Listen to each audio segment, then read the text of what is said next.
What if the biggest threat to a superpower isn't a missile strike or a secret cyber attack, but a line in a spreadsheet? Right now, a silent financial black hole is quietly hollowing out the world's most powerful nations from the inside out. We have been programmed to look at geopolitics through the prism of flags, ideology, and military swagger. But the cold, hard numbers tell a different, terrifying story. One night of defense.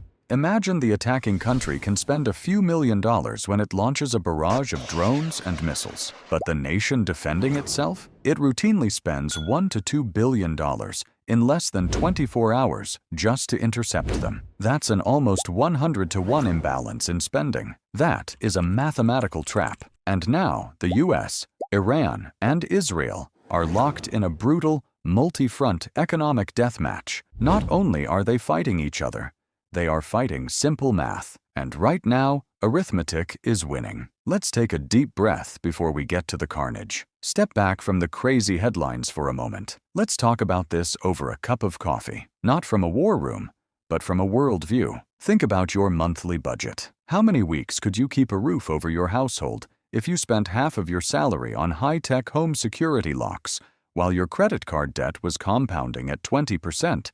And your roof was actively leaking? You go bankrupt. But that's exactly what the world's biggest geopolitical players are doing on a trillion-dollar scale. Every single precision interceptor fired in the Middle East is financed by capital that could have financed infrastructure at home, stabilized inflation, or ignited local innovation. Welcome to the business blueprint. Today, we aren't analyzing who has the moral high ground. Welcome to the business blueprint. We're not deciding who has the moral high ground today. We are tearing away the political illusions to reveal the covert economic loops that are quietly destroying the financial future of the US, Iran, and Israel. Let's examine the mechanics of this trillion-dollar war trap. Act 1.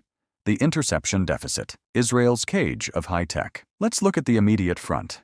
Israel. Culturally, Israel has sold itself as the startup nation, a hyper-agile, tech-driven economic juggernaut. But look behind the tech curtain and you see an economy backed into a tight financial corner. The Israeli military doctrine is based on absolute technological superiority. Systems such as the Iron Dome, David's Sling, and Arrow 3 are marvels of human engineering. They save lives, but from a pure business standpoint, they are a financial disaster. An Iron Dome interceptor missile costs about $50,000. An Arrow 3 missile, which is designed to hit long-range ballistic targets, costs between $2 million and $3.5 million a shot. Now, let's turn to the other side of the ledger. The drones and the cheap rockets being fired at them, they usually cost from $2,000 to $20,000 each. Playing a losing game of attrition when you have to spend millions to prevent something that costs thousands. Israel can burn more than 10% of its annual defense budget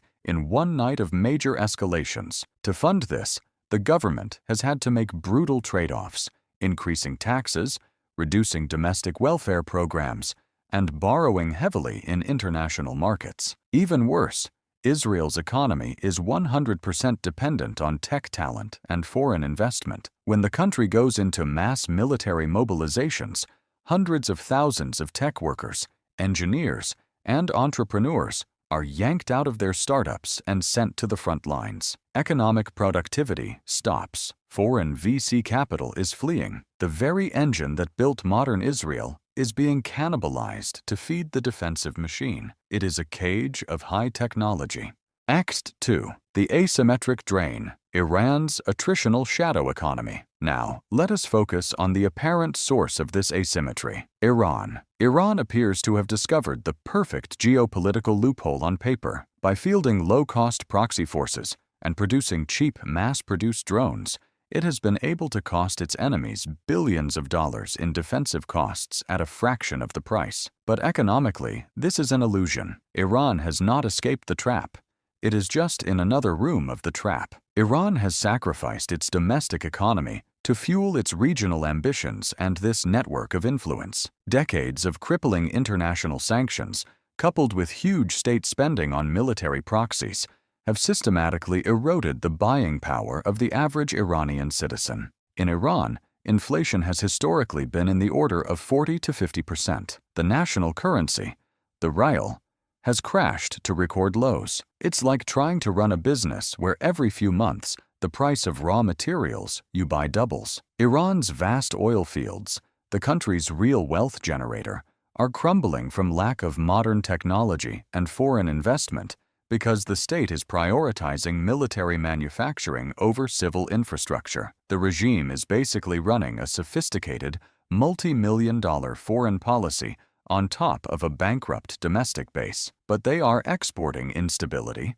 and their domestic market is suffering the consequences of a massive brain drain. The country's brightest minds, its engineers and doctors, are leaving in droves because there is no viable economic future at home. Iran's strategy may be cheap, but it has cost them their entire civilian economy. Act 3. The Superpower Subsidizer. How the U.S. pays for the chaos that brings us to the final guarantor of the entire system, the United States. Why doesn't Israel's defense spending bankrupt its economy overnight? Because the gap is filled by the American taxpayer. The U.S. has been sending Israel billions of dollars in annual military aid for years, topped up with huge emergency funding packages. This has, in turn, created a huge feedback loop that compounds on itself for the U.S. economy itself. The U.S. is now running up over $34 trillion in national debt. The cost of servicing that debt now exceeds the U.S. government's entire annual defense budget. Give that a moment to sink in. The U.S. is borrowing at high interest rates to send billions of dollars in military aid to other countries, money that is immediately converted into interceptor missiles that explode in the sky in seconds. And it's not just the money going abroad.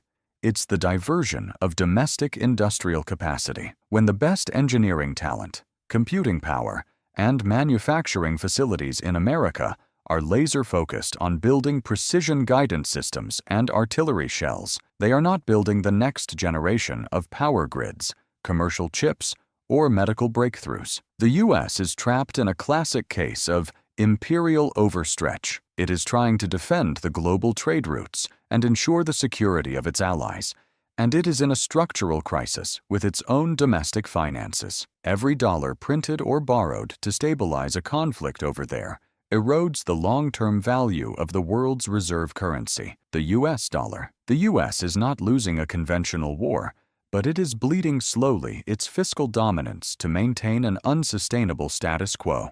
And when you take a step back and look at the whole chessboard, you realize something profound. None of the countries are winning. They are all trapped in a classic economic feedback loop, in which the only real certainty is mutual financial degradation. Israel is burning its tech-powered future to survive the present. Iran is financing a regional shadow war by starving its citizens. And the United States is using its financial stability to underwrite the whole explosive equation. This suggests an important open question for the next 10 years. History teaches us that empires and regional powers seldom fall because of a final climactic battle. They go under because they simply run out of money to keep the lights on. Will this tri-national military-industrial complex be able to keep ignoring the laws of basic economics? Or are we headed to a global financial breaking point where everyone will put down the weapons? We are confronting that high-stakes reality.